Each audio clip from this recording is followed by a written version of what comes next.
Okay, hello everybody. I am just checking my YouTube to make sure I am actually live, but I'm pretty sure I am. Hi everybody, and welcome to our wonderful and amazing guest, Camille.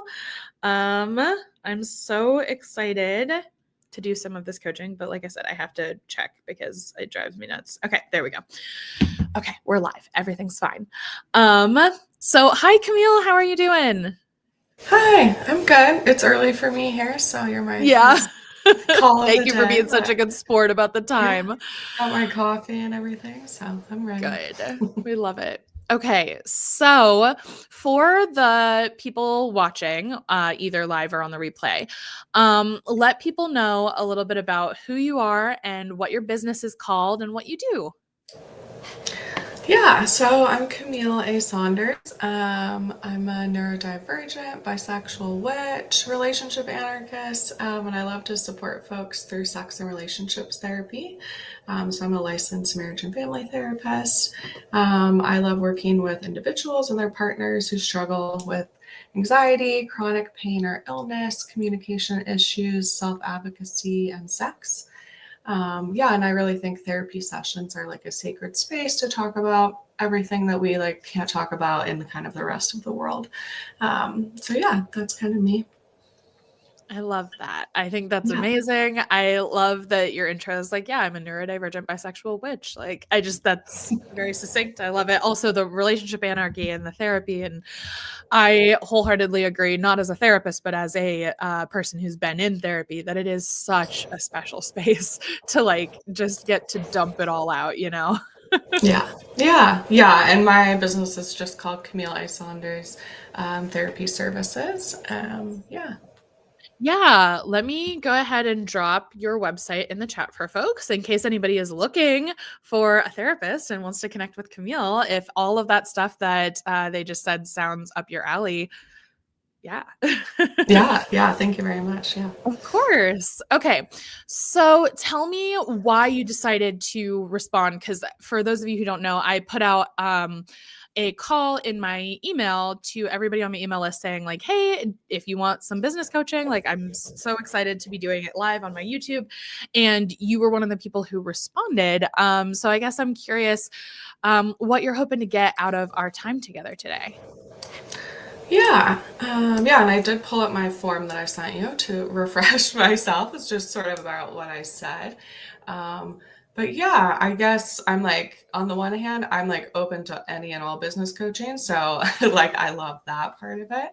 I've been in different kinds of coaching over the last couple of years as like an entrepreneur. I think it's super helpful. I work by myself most of the time. I see clients, but the rest of me is just kind of here at my computer alone a lot of the time. So I love kind of getting to work with other people's brains and kind of like help me out in that way. I think today, like what I was interested in talking about, I guess it's sort of twofold.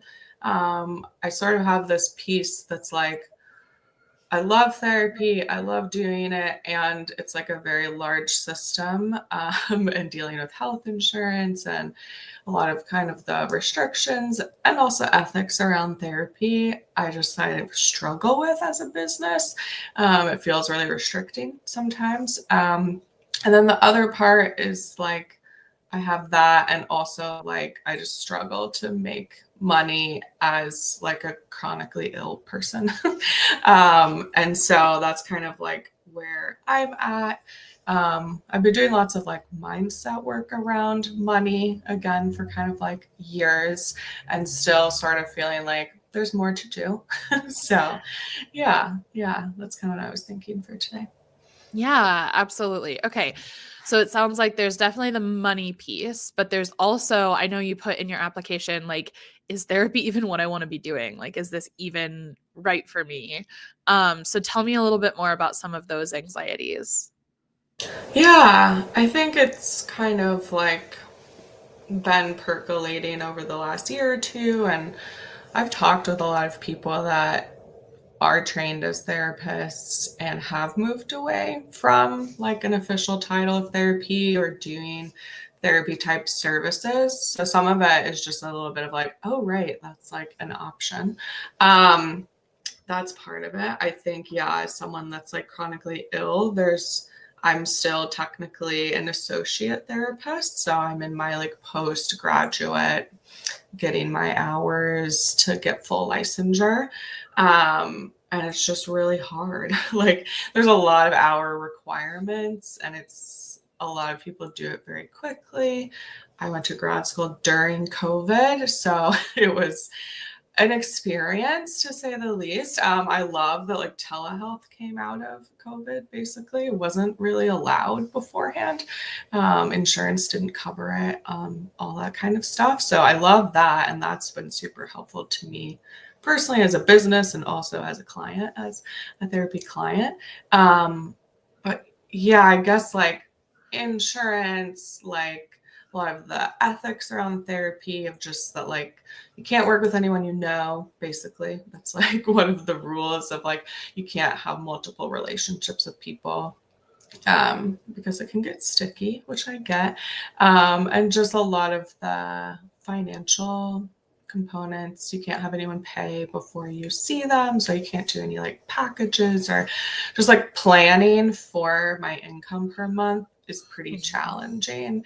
Like insurance might take months to pay out from a session. So you just kind of are like, I don't know when I'm going to get paid. um, yeah, and every insurance is different and there's copay. So it's like, it's just, I find it very hard to plan for. And again, as someone that's like chronically ill, running my own business, it's like, how do I, again, kind of like I've tried kind of working within the system, and I found some things that help or work.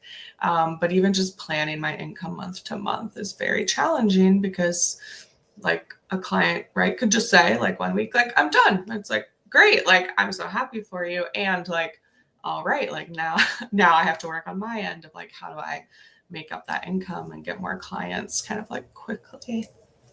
Yeah. Yeah. So I know in your application you were saying you're actually having some pretty good luck with like group experiences that you're offering for Yeah. people.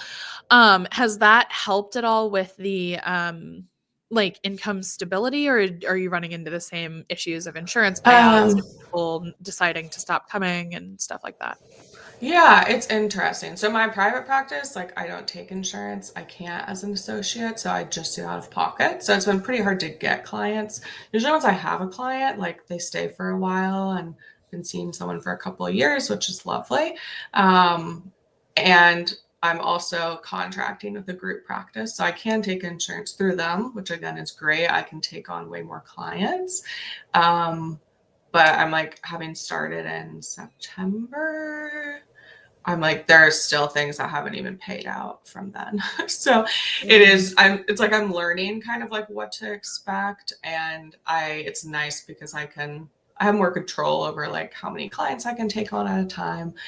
We have someone in my group practice that does all the insurance stuff that I don't want to do.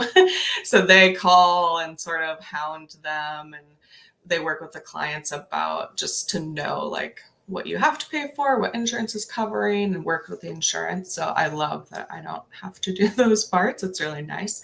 But again, I'm still sort of figuring out like, okay, like I basically have to see 4 times as many clients if you're going to work with insurance money wise. And so it's like, okay, like how much can I take on? I am trying to get my hours. So like that helps. Like again, where it's like, the money piece is great and I want to work on that, but also I have to get a certain amount of hours anyway. So that was part of why I chose to start with the group practice, to just kind of get that faster. Yeah. Yeah. I hope that like fills in some gaps. Yeah. No, that definitely makes sense. I think group has been, and I know huge caveat, coaching, therapy, completely different things, totally different services.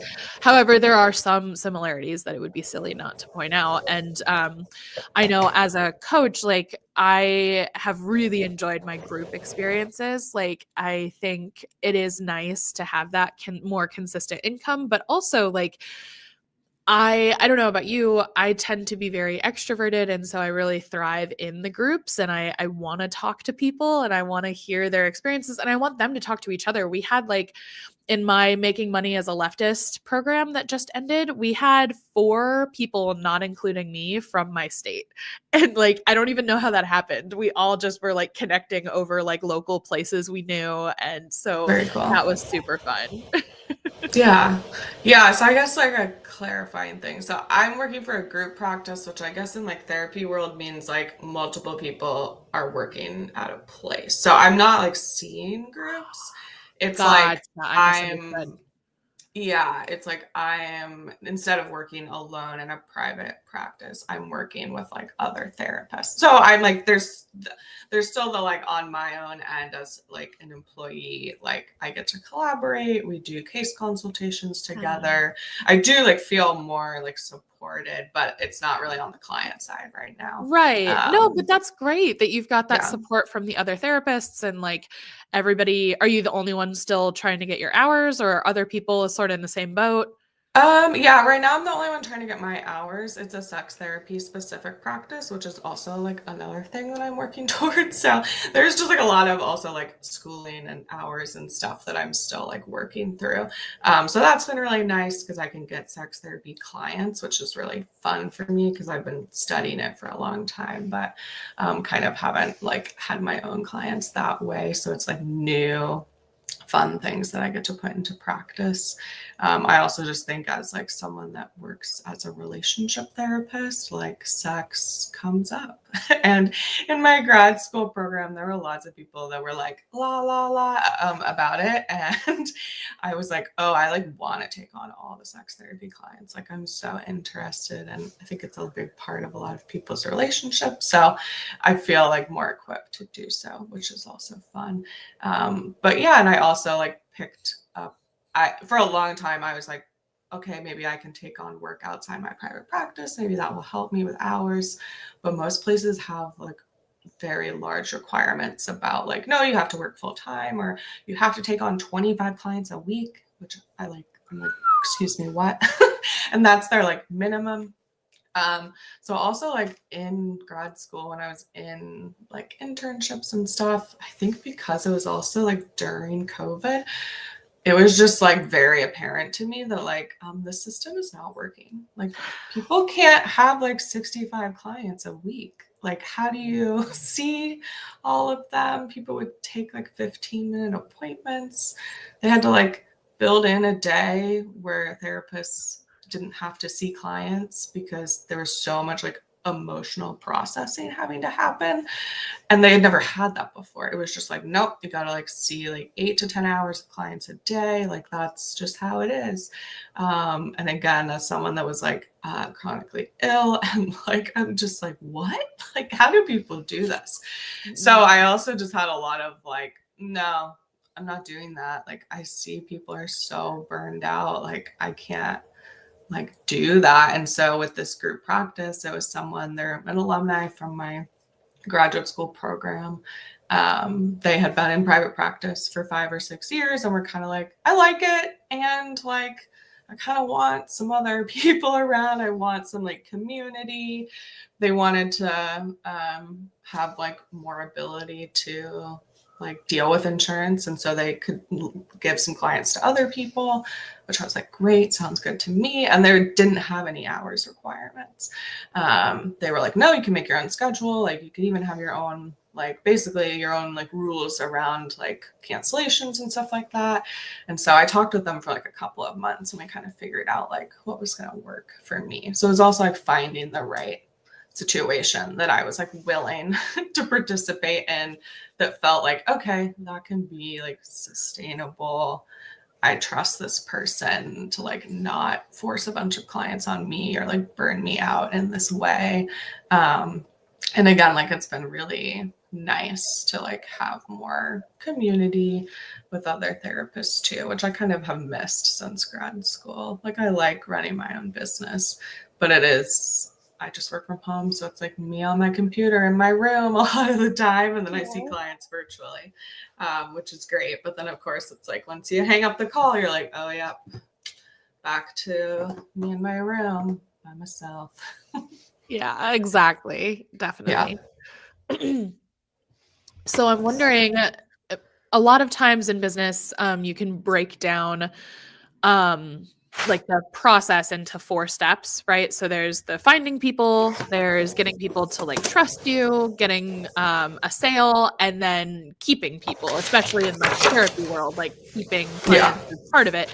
Um, I'm wondering where you feel like you're struggling the most and where you feel like a sense of ease, if anywhere. Mhm. Yeah, it's interesting because it's definitely like fluctuated in the time. So like right now, I feel more challenged around the getting clients even like in the door. Probably some of that is been focusing more on this group practice stuff. Um, but yeah, that's definitely part of it. And also making sure or like trying to get people that are a good fit before they even like have a call with me. That I've been able to do that better. So most of the people that I do have a call with, they are a good fit. It's usually more around finances, to be honest, or like scheduling. Um, so that part's good. I'm trying to remember the rest of the 4. So getting the clients. Can you Yeah, remind letting me? people know that you exist, getting them to Yeah. trust you, um, getting them to sign up with you, and then getting them to stay. Yeah. Yeah. I also, so like the other, I see individuals and then also sort of like relationship clients. And Sure. I'm like, the, my stats for them are very different, I would say. like my individual clients, it's like, oh yeah, usually once they kind of like find me, almost like as long as the logistics work out, like the 1 through 4 are like pretty good. Like usually they stay a while, like usually we get to do a lot of work together, like scheduling works, it's a good fit, like that's been great. With relationship or couples or marriage clients, I'm like usually the first 3 are like more tumultuous.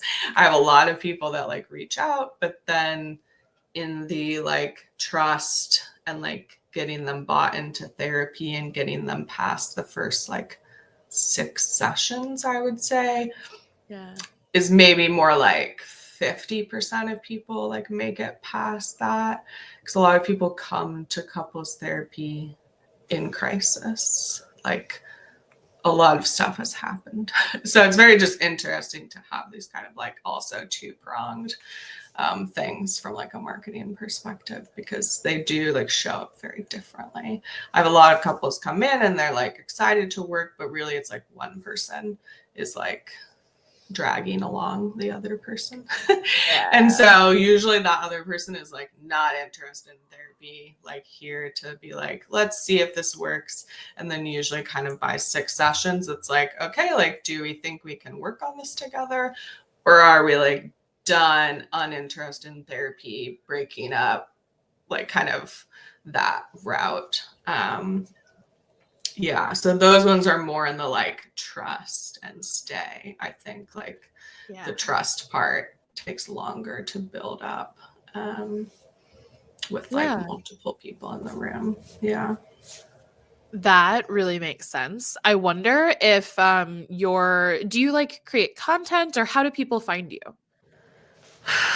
Um, I do create content, but again, sort of because of like the restrictions of therapy, like they have to be in my state, like there's, yeah, like have to want telehealth, like have to be able to pay out of pocket. I find it hard to actually like get, like I get a lot of interest, but most of those people are out of state or like couldn't actually see me.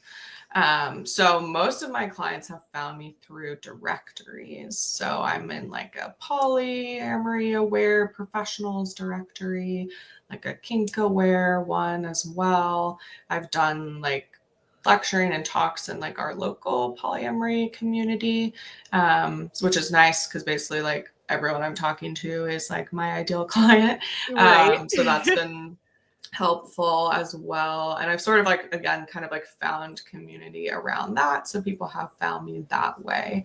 Um, So the interest is there. Again, like my ideal client is there.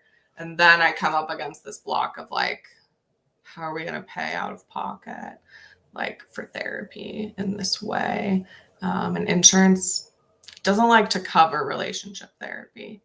Therapists have workarounds basically, but insurance basically is like, no, only individuals have health problems.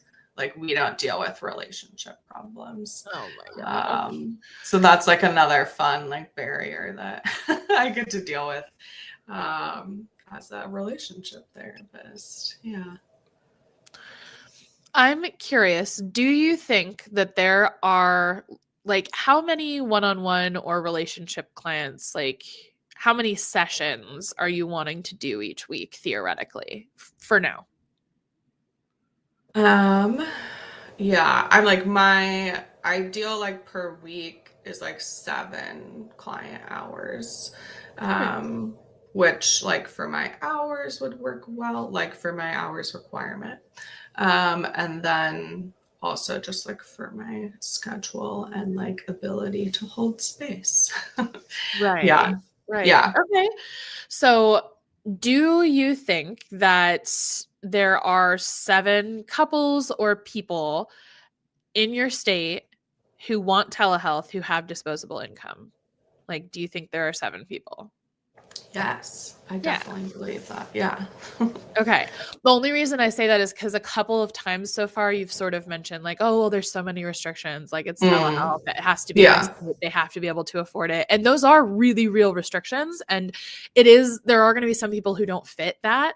And I think that's where the content can be so helpful because it's like, look, I know you can't like work with me, but here's like you can pick my brain and Yeah. like we can offer this kind of free content to help people. But when it comes to working with you, I don't want you to have this mindset of like, well, there's so many restrictions, there's probably not really anybody who fits the bill. Like there's probably a lot of people who fit that bill.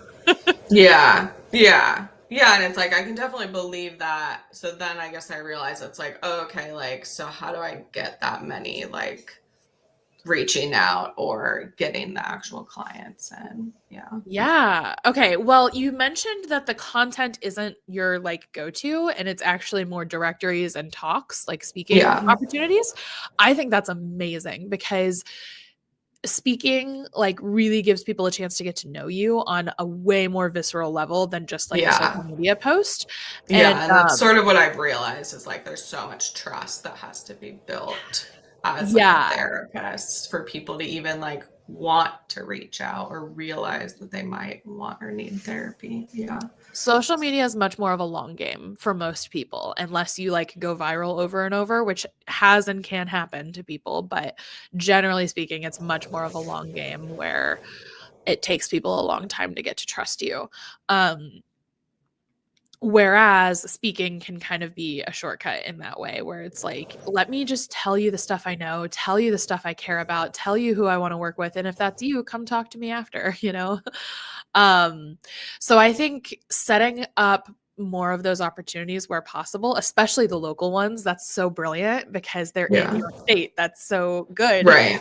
It's like, oh, right. You're automatically like one of those things is checked off. Yeah. Yeah, and it doesn't have to be local to your city. It could be local to like your Right. state capital or you know, as long as it's within unless you're in Texas where it's like who knows how far that could be. But a lot of states like you can get to other cities relatively quickly. Yeah. Um so, you know, doing local things like that could be huge. Finding more directories to be in. I have a recommendation for you I'm going to send over. Okay. It's the Liberatory Wellness Directory. I think you'd be a really good fit. So Okay. it is a paid directory, so that's up to you if you want to take that on as an expense. But anyway, I'll send that over just for you to peruse. But Okay. yeah, I think directories, speaking opportunities, just doing more of those. And then I think what we need to do too is half mindset, half practical. So the mindset piece is just believing that when you go to these things, there are at least 10 people who are going to be actively super interested at the end. and just like believing, and we'll start with 10, and then maybe the next time you go, like maybe there'll be 20 at this one, or maybe there'll be 30 at the next one. Maybe people are going to start recognizing my name and they'll start coming and specifically trying to learn from me, like that could happen. That probably will happen, and that's amazing. So I think mindset wise, just starting to pretend, it's going to feel like playing pretend at first, which is okay. But like pretending, yeah, there's 100% 10 people in this audience who have XYZ number of dollars every single week to come see a therapist who's going to change their life. Like they have that money and they want to spend that money. Like one business coach I have, Faith Mariah, I really like her. She talks a lot about how you don't want clients who you are convincing to give you money. You want clients who are like, oh, thank God, take my money. Like that meme, right? Like, take my money.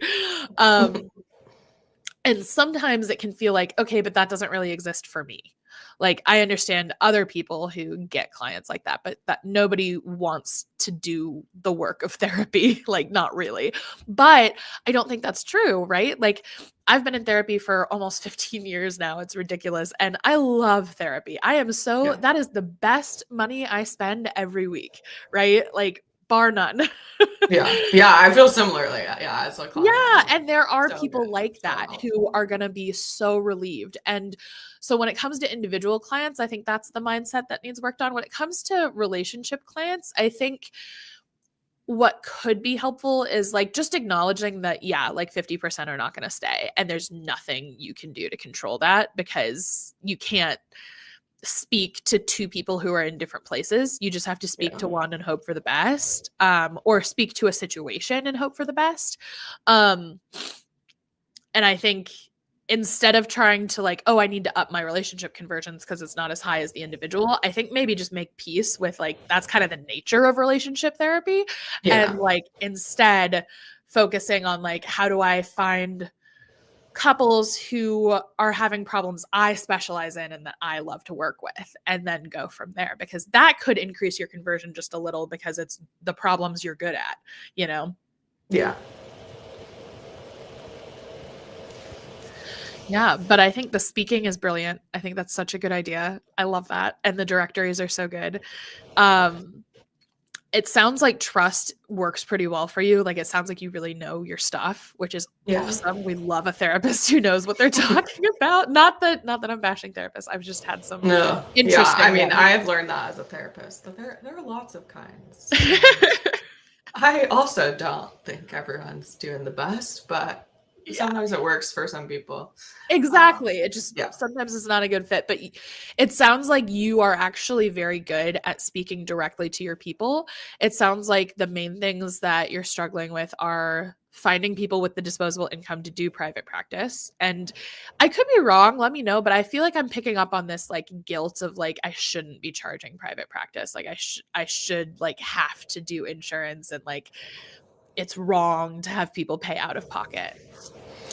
Yeah, it's kind of interesting. Like straight out of grad school, I was like fully could believe it. And it's almost that like being in more therapist community, I've like taken on like that idea a bit more.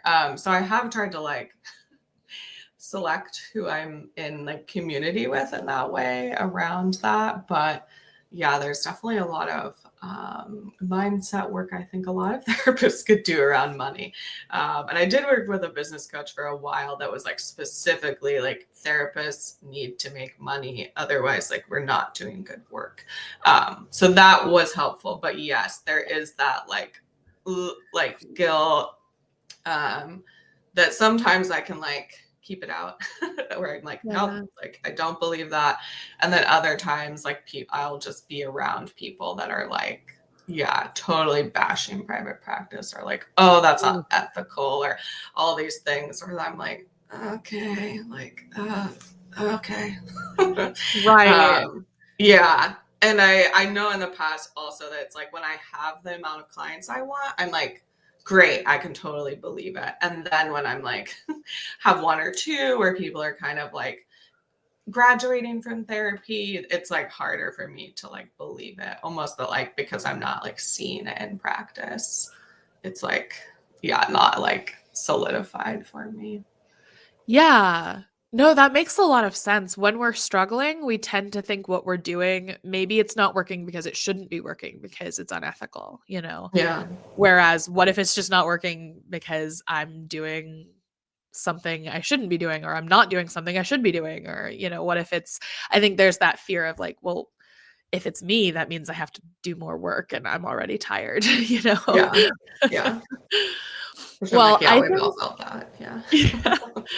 I think that you would be a super good fit for the Making Money as a Leftist program, by the way, just as a side note, with all of the feelings from the therapist communities of like private practice is the devil and like all this stuff, where it's like, okay, how do we make money ethically under a capitalistic system without becoming the capitalistic system we hate, right? And like Yeah. it's a very fine balance, but I think it's possible. I think business and capitalism are not one and the same. They're often interrelated, but we can start to like extricate them. Is that the Yeah. right word? I don't know. We can separate them. Um so anyway, just a side note, I'll send you, I have a whole bunch of links now that I want to send you. Great. um but yeah, are there any other questions that you have before we go? Because I do think I have one other person I was going to coach today, so we're going to split the time in half. Yeah. So, but if you have questions, I'm totally here for it. Yeah. I think just around this like money and mindset and like private practice, like, Yeah. right, like there's, right, like sort of your offer here, but I'm also trying to think about, yeah, like what other like mindset things, or just like, is there anything else I can be kind of doing or that you would feel like Yeah. is helpful in that place? Because I'm like, I feel like I'm like always ready to do the work, but I feel like it's almost always mindset work, right? That I'm Yeah. like working on when it comes to money. And then yeah, and then like you said, when I'm struggling, it's like, oh, that's like feels that much harder to like Uh, believe it. yeah, I think a big thing that helped me was outlining and being very specific about my business's values. Um, And instead of holding them in my head, I wrote them down. I actually published them to my website and like, you know, just being very explicit, I guess, about what I value. And that way, when a conundrum comes up and I'm not sure how to feel, I don't get sucked into all the drama. I just look at my values and I'm like, does this align or doesn't it? And it just Yeah. makes it much more clear cut, I guess, which helps me a lot with money drama. Yeah. um, I feel like Another that's big also thing. very like neurodivergent friendly, where it's like, oh, Yes. when I'm in the panic moment of like, what do I do? It's like, oh, right, just like go back to like that thing that you did when you were in a nice, calm state and like felt aligned with the values. And then almost like that, it's like a checklist of like, okay, like, are the values along with it? Yes or no? If no, say no. Exactly. Yeah. Yeah. Another big thing I've done around money is some ancestor work a little bit. I haven't gotten too deep into it, but just acknowledging that some of my money drama comes from like my grandpa who dropped out of school at 8th grade to become a farmer and a welder would think being a life coach is the stupidest thing he's ever heard. And like there's that like weird judgment I feel from Yeah. like someone who's not even here to judge me. And um doing a little bit of like healing around that. Like, well, what if he wouldn't think it's stupid? What if he dropped out of school at 8th grade and became a welder so that I could do whatever the fuck I wanted to do? You know, Yeah. like maybe that was the point. And so kind of healing some of those judgments we feel from living or, you know, non-living ancestors and stuff. And for you, it may not be ancestors, it may be other therapists, and learning to like, a big thing that I've had to work on is like being neurodivergent doesn't mean you're like automatically like a good person. And I don't know why in my head I was like, oh, but I'm different and therefore I am good. And it's like, no, no. That's not how that works. But it also applies to other people. Just because they're neurodivergent doesn't mean they're automatically right or good or whatever. Like Yeah. yeah. And I think therapy can be much the same way. Like there are therapists who are amazing and there are therapists who suck. And like just because other therapists think that private practice is horrible doesn't make them correct, you know? I think there's like a inner knowing that we need to learn to rely on, that I know I need to work on. It sounds like Yeah. maybe it would be helpful for you as well. This idea of like, actually, my perception of reality is just as good as anybody else's, and I perceive this to be a good thing. So Yeah, yeah. Well, yeah, that's super helpful. And I have an ancestor book that I can work on. Because, yeah, when you said that, I'm like, oh, yeah, no, there's stuff there for sure. Because my grandpas were both ministers. So I have this sort of like service, like you must give a lot of yourself for no money, right? Like that is sort of like built into a lot of my like values when I was raised. I will point out, I don't know how it is for ministers in other religions, but I grew up Catholic and priests make very, very tiny salaries. It's not something you can actually live off of. Instead, the community supports them. Like a lot of the money we give each week, each Sunday goes to support the priest. And Yeah. there are specific drives to support the priest. There's a house that was already built that's the church already owns that's for whatever priest is there. Therapists don't have that. Right? Yeah. And so just make sure when you're doing comparison games in your brain, you are comparing apples to apples and not apples to oranges, you know? Yeah. Yeah. And with that community piece of like, oh, yeah, okay, maybe it wasn't financial, but like they had this depth of community that took care of them. Yeah. It makes me think more from this like healer angle of like, oh, yes, also like historically, healers were also taken care of in community. Mm-hmm. Yeah. Cool. Okay. Well, thank you so much for joining me. This was amazing. Again, anybody watching the replay, go check out Camille's website. And if you need therapy and you're in their state, go for it. Thank you. Yeah, thank you so much. And we're going to transition over to our other person. There we go. Okay. My other person is actually here with me. So I'm going to scoot. Oh, sorry. Hello. I just bumped the mic. You good? Yes, I'm good. I hit the mic with my boob, so everything's fine. Hello, Jasmine. How are you? I'm good. So everybody, this is Jasmine. She is one of my best friends, also my virtual assistant, and also runs her own kick-ass business. And she very gracefully agreed to do some business coaching live on the YouTubes with me. So like we did with Camille, tell people a little bit about you, your business, what you do, like give us your little elevator pitch. Yeah. So I am the founder and CEO of Cozy and Practical, where I create resources focused on mental health and holistic well-being. One of the things that I'm really passionate about right now is PMDD and like the menstrual cycle and like cycle syncing. Just because like a little background, after I had my first child, I developed PMDD, which for people who don't know, it's essentially like a stronger version of PMS, where sometimes it can manifest into like a depressive episode, intrusive thoughts, irritability, Straight up rage. straight up rage. For me, it like manifested into like deep depressive episodes. And so I went on a journey figuring out like researching about it and like practical tools to like help you like navigate that. And so I actually like designed my own like cyclical calendar and like cycle syncing tools that I use every month to kind of like help me align my life with something that I like live with now. That's amazing. Yes, I know all of this already, but I still love it. I love to hear it. And for anybody who is interested in getting that cycle syncing calendar toolkit, I will put that in the comments after this live is done. So that'll be there for you. So tell me what you think is working about the business right now. So I've come to realize that I'm like multi-passionate. So one facet of my business is I offer like one-on-one services to like neurodivergent entrepreneurs. So like for you, like I'm your assistant, but then I also work with like 2 other people. So that's where like the bulk of my income is coming right now, the virtual assistant work. And then about a year ago, I started this like Etsy shop that right now it just has like the PMDD toolkit and then a workbook I created.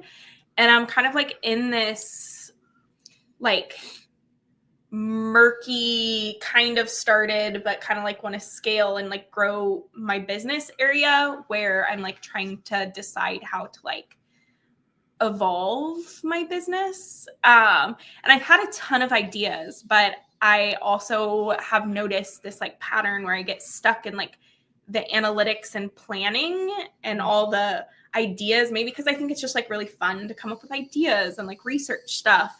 But then like actually putting it into practice and action is like where I'm kind of like stumbling.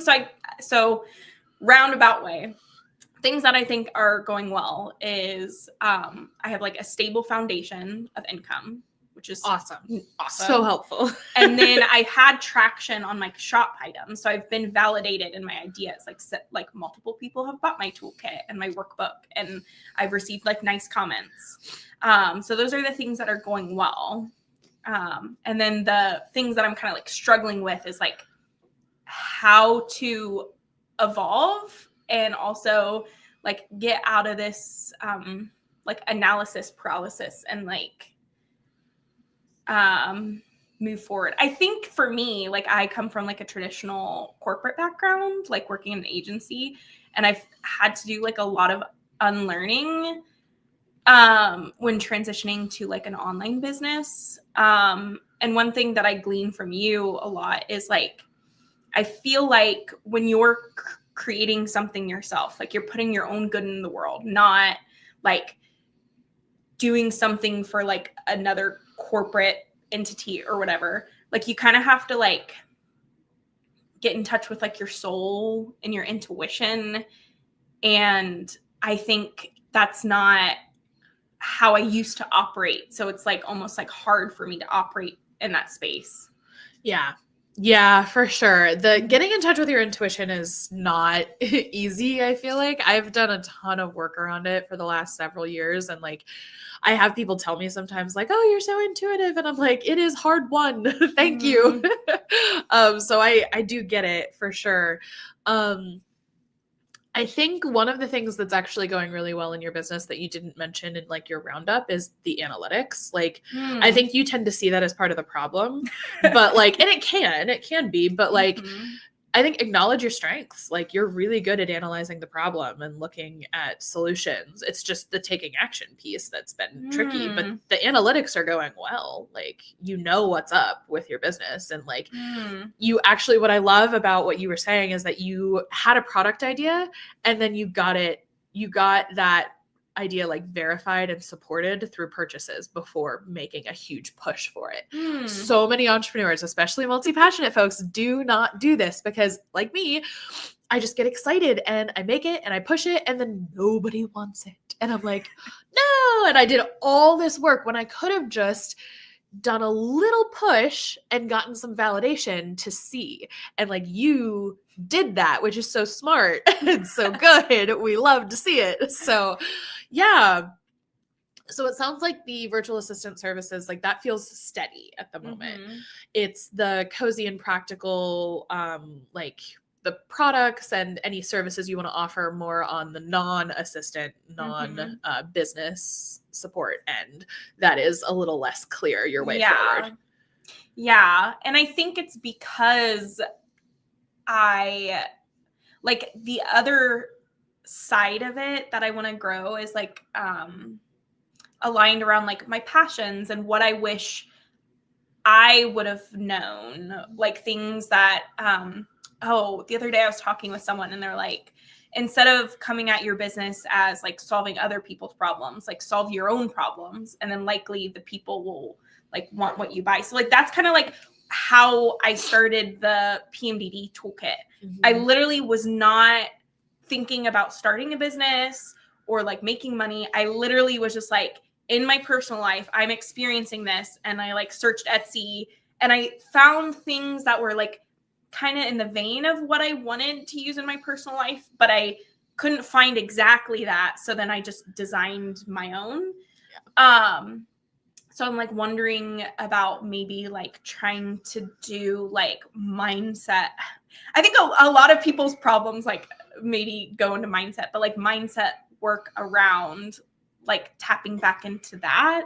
Like, I guess I've had like money mindset issues where I'm like, well, for the future that I want to be making a certain amount of money. But then sometimes like focusing on that can actually like prevent you from reaching those goals, if that makes sense. Right. So yeah. I think being very explicit and specific about your money goals is actually often very helpful, but that can't be the only thing you focus on, and it can't be the only goal, I feel like, right? At least that's been the case for me. Like when I'm like, I just want to make enough money. Well, what is enough? Like not having that specific number in mind means that I don't know what I'm reaching toward. I don't know how hard to push. I don't, it doesn't help, I don't think, to not be specific. But when you're so specific, like I need to make this much and I need to make it by this time, and that's the only goal, then you lose touch with the passion that you were just describing, right? And it's like, well, but what's the good I'm putting in the world? And I know for people like you, that's really important. And one of your like core values is like, you want to leave the world better. And like, I could be wrong, but that's very much the vibe I get. Well, it's interesting hearing you talk to like the previous person you were like coaching and about like actually like writing down your values so you can look at it and then be like, oh, okay. Because I think that is part of like the unlearning piece is like, there's so many like neurotypical, well, I guess don't want to generalize, but there's like rhetoric out there about like SMART goals are amazing. Like do the SMART goals. And when I was like younger and wasn't like in touch with myself, I was like, oh, I have to fit in that box. I hate SMART goals. I hate them. And I think for what you were saying, how it's like, it's too rigid where like for me, like, yes, a little bit of structure is nice, but there has to be that flexibility where you're not like, okay, I'm going to do it by this day and then this day.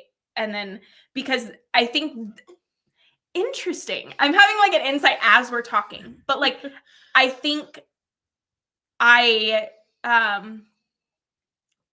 think about like shoulds, like I should have a SMART goal when it's like, really, it's like, no, like I want to put good in the world. And when I focus on that at the forefront, I feel better in my body. Like I got sales and, yeah. I think something that SMART goals attempt to do, but I don't think they're successful for everyone, is they attempt to give you like accountability, I guess, where it's like, if you make the goal specific enough, then you always know what you need to be working on. Whereas I think a lot of neurodivergent people, especially, but all kinds of people who don't like SMART goals, instead, the way we look at it is like, well, now I'm not allowed to work on anything else and I'm bored and this isn't what I want to work on and I don't like it and I don't feel good and I guess I'm just going to nap. Because like when you give yourself no other option, that works for some people. Like if I give myself one way forward, then I'm going to go that way. But people like me will literally just lay down and nap. We will just not go that direction. Like screw your direction, like I'm not going to do it. So if that's you, SMART goals may not be the answer. But I do hear you also saying like, you almost want that push because it's like without it, you get stuck in the analytics. And it's like, I think there's a gentler way forward instead of the like, well, I should be doing this and I should like that stress and that shame, I guess, the like tightness. Instead, I think what I have found works really well for me when I'm starting to get that way is like, okay, we're just going to work on something. And it's like, it's probably not going to be the thing I need to be working on, but I'm going to work on something for 15 minutes. And then at the end of the 15 minutes, I'm going to try to transition to what I should be working on. And I might not get there. I might just get one step closer. So like, for example, I have like 3 deadlines coming up in a week. And it's the holidays and it's chaos. So the other day I was like, I really need to do project A. Instead, I wrapped Christmas presents, which is not even one of the projects with a deadline. I mean, technically there is a deadline, but I could always have my husband do that. Like, but I did that because it was something productive. It was something I could do. And so I wrapped Christmas presents and then I wrapped a couple. I wrapped what was down here, as you can see from the chaos in the background. I wrapped what was down here, and then I was like, okay, I've got a little energy. Maybe I'll go ahead and record that presentation really quick. Like I'm not going to re-record it and make it meticulously perfect. I'm just going to do my darndest on the first take. And I did end up doing 2 or 3 takes, but still I didn't spend forever on it. I just did it. And oh, I felt so much better after. And so like if you can stair step your way up to what you need to be doing. And I still didn't get to Project A yesterday, but I did other stuff that's going to allow me to get to Project A without being overwhelmed by Project B, C, and D, right? So, yeah, so kind of like get the momentum going, like maybe on something fun, like wrapping presents. And then see where that goes. And if you enjoy analytics, maybe give yourself 15 minutes, but you have to adhere to the time limit. Give yourself 15 minutes to do something analytical and fun. I do this with sales pages all the time. Like, and sometimes I don't give myself a time limit, like 15 minutes. That's too short to really dig in. But I will give myself an evening. I'm like, okay, the kids are in bed. My husband's playing his video game. I am going to spend all night just luxuriating in designing this sales page. It's going to be fucking gorgeous when I'm done. And it is, and I just get to do the thing that makes me happy. That's not a total waste of time, but you guys don't care what my sales pages look like, like you just want to work with me or not. But I spend a lot of time on them because it makes me happy. So if analytics make you happy like that, give yourself an evening after your kiddo's in bed and just enjoy the analytics, have some fun, play around. But then the next day you have to do stuff based on that. I like that. Well, it's so funny. I feel like life is very like cyclical in like a lot of ways. But at one point in my life, like a year ago, I discovered timers. Yeah. And I haven't used them, but like that's a great idea. Like when I was using them, it's like I use the one you actually I got through Megan runs this like get shit done program in her like neurodivergent business and gave everyone like these like colorful timers with like the rainbow. It's so helpful to literally like what you said, just like have a little thing and it's like my 5-year-old stole mine. I don't have mine. I would show you what it looks like, but my 5-year-old stole it. Yes. Yeah. I guess I haven't thought about like utilizing that kind of like hack, that tip to move me in the right direction. I instead just beat myself up. Like, do the thing. Oh gosh. Yeah. If beating yourself up worked, you would be a multimillionaire crazy success story by now because you are a pro at it. If that was effective, you would not have any worries ever. Yeah. Fascinating. It's not effective. So we're going to leave it at the door. Yes, you're very right. Yeah. So just like I was asking Camille, I'm curious where you think the breakdown is in your business. Do you think you're having trouble getting clients to even know you exist? Are you having trouble, and maybe not the VA stuff because you said that's going fairly well, but with the PMDD stuff more and with the holistic wellness, are your people, do they just not even know you exist? Do they not trust you once they know you, or are they not buying from you, or after they buy from you, are they like, that was okay? It's the knowing you exist part hugely. And I think part of it's because like I have not put myself out there. Like, so last year when I like started my Etsy shop, the one thing that I did to like help people know who I am was like ran Etsy ads. It went really well. And then like I wanted to evolve my business to kind of like be on my own website so that everything's like owned by me. And with that comes, for people to know about you, you have to like put yourself out there in like marketing ways, like PR and publicity and stuff. And so I think there's just like a mindset block. Like I literally did marketing at an ad agency for 3 years. I do it for other people. So like I know all the building blocks, but for some reason there's like a mindset block. Maybe it's just like I'm afraid of putting myself out there. But I guess I could like talk with myself and be like, but you've already had several sales and like multiple people like give like positive testimonials. So See, I just like talk myself. I like talking it out is like helpful. And so I think that's why like being part of like business communities are really helpful because then you're like forced to kind of like get out of your own head. Oh yeah. And like you have insight, like you're talking with the other person, but you're also talking with yourself and you're like having insights. But yeah, so I think the piece is like just people knowing about me, and I don't know how to get over the mindset block. Well, what do you think the block is? Why don't you want people to know that you exist? Because with marketing agency and with all of your VA clients, you're marketing their stuff. You're marketing them. Why don't you want to market you? I think I'm like afraid of rejection. Yeah. But again, like I think that's like part of the thing, like in order to put good out into the world, like you have to go out into the world. And I do. I want to pause really quick. If you want to put good out into the world, you have to go out in the world because you are something good. Well, recently I've started like thinking about like how would I teach this to my son? And like that framework lately has been helpful because it almost like gives me like specificity on like, okay, if I develop this is something that like I could eventually like use to teach him about like, you know, the menstrual cycle. I think everyone needs to know about the menstrual cycle, just by the way. 100%.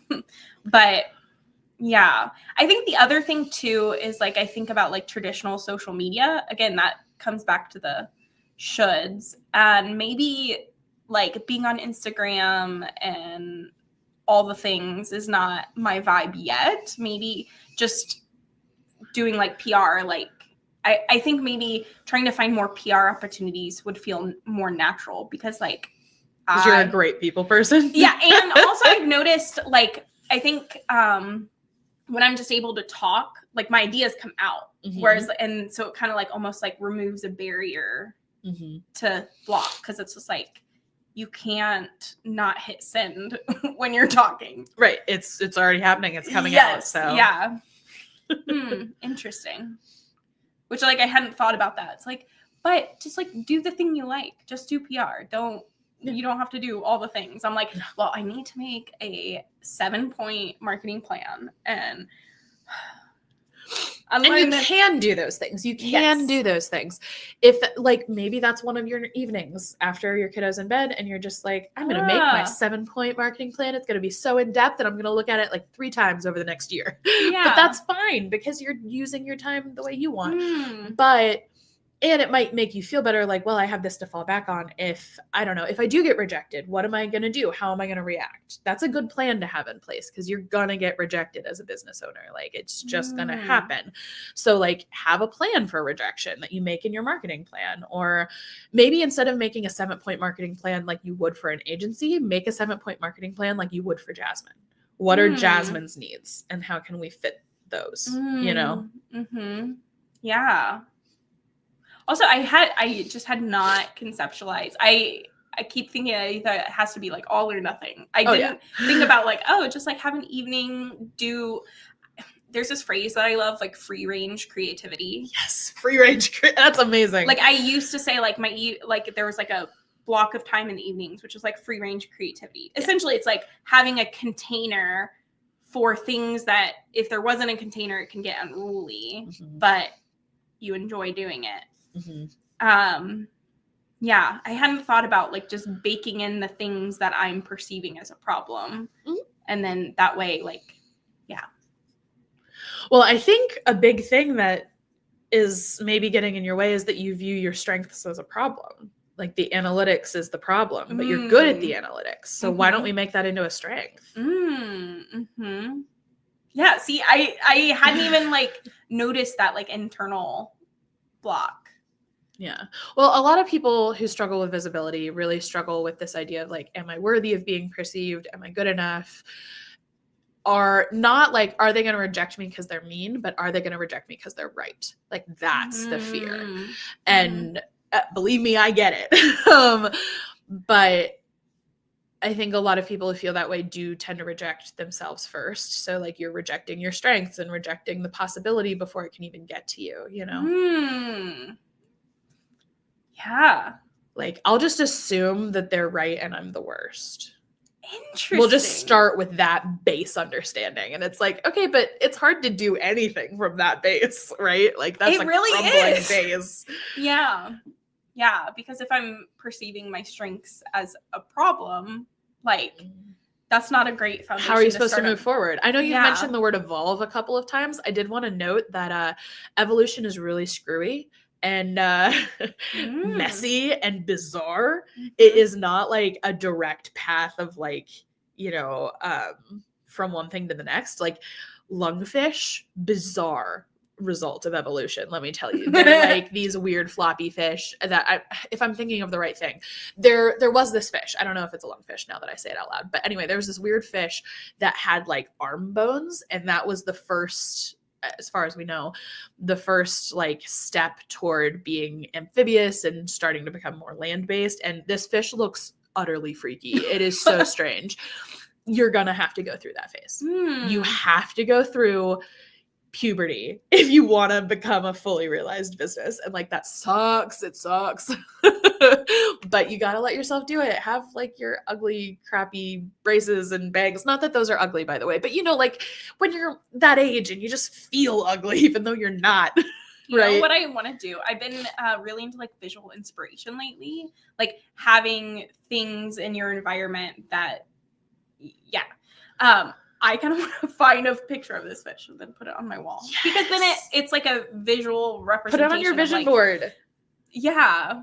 Because also, in my analytic funness, I made a list of all the people in business that inspire me. And then I made like a chart of like what their lead magnets are, what their offers are, like how long have they been in business? Like what has their journey been?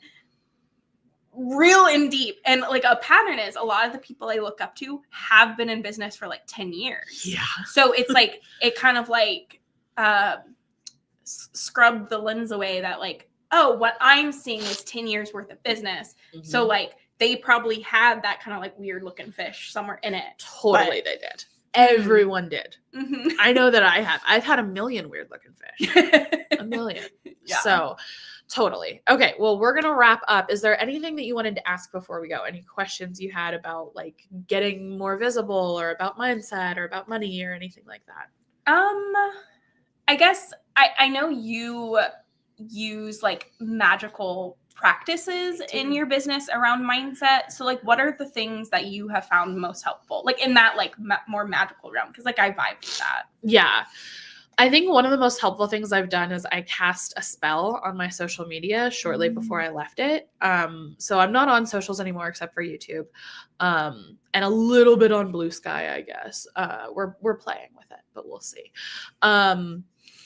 But I cast a spell on my social media, and I basically lit a spell candle, which is like a small little chime candle. And then I literally wrote in very like spell-like language. Like it was not the way I would ever talk, but it was, I don't know how to describe it, but basically like, may this happen, let this happen.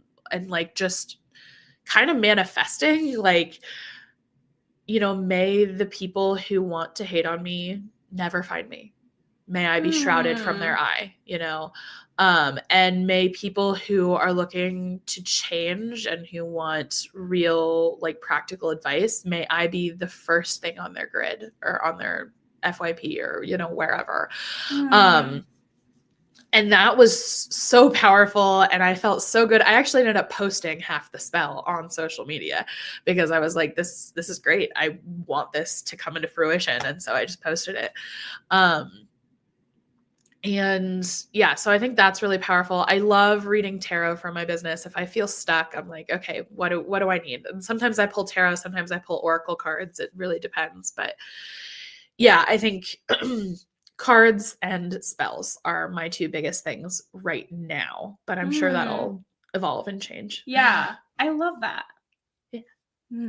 Cool. Okay. Well, thank you so much for being here. Thank you all so much for watching. This has been live business coaching with me. If you have enjoyed this and if you're like, oh, Megan knows what she's talking about, because I've been in business for 4 years and I have gone through many ugly fish stages. And so I would love to guide you through your ugly fish stage. You can go ahead and the link to book a business consult should be in the description of this video. Thank you so much for watching. Bye.